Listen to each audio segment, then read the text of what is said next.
দেশের রাজনৈতিক ময়দানে ত্রয়োদশ জাতীয় সংসদ নির্বাচনকে সামনে রেখে উত্তেজনা তুঙ্গে। নির্বাচনকে কেন্দ্র করে বিএনপি ইতোমধ্যে তাদের প্রার্থী তালিকা প্রকাশ করেছে।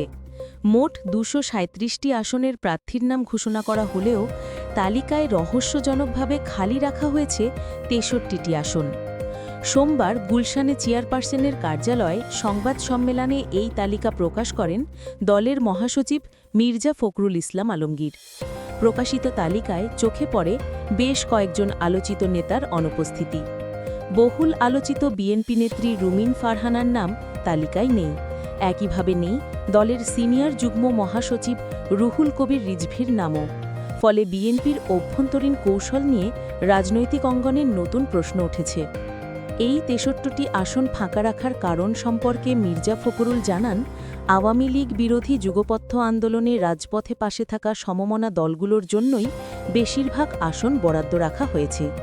এছাড়া কিছু আসনে মনোনয়ন প্রত্যাশীদের মধ্যে সম্ভাব্য বিশৃঙ্খলা এড়াতেই প্রার্থীর নাম ঘোষণা স্থগিত রাখা হয়েছে।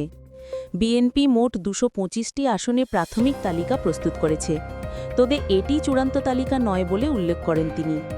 রাজনৈতিক পরিস্থিতি ও কৌশলগত প্রয়োজন অনুযায়ী ভবিষ্যতে তালিকায় পরিবর্তন আসতে পারে। এখনও যেসব আসনে প্রার্থী ঘোষণা করা হয়নি সেগুলো নিয়ে পরে সিদ্ধান্ত নেওয়া হবে এবং কয়েকটি আসন শরিক দলগুলোর জন্য সংরক্ষিত থাকবে বলেও জানান বিএনপির এই শীর্ষ নেতা।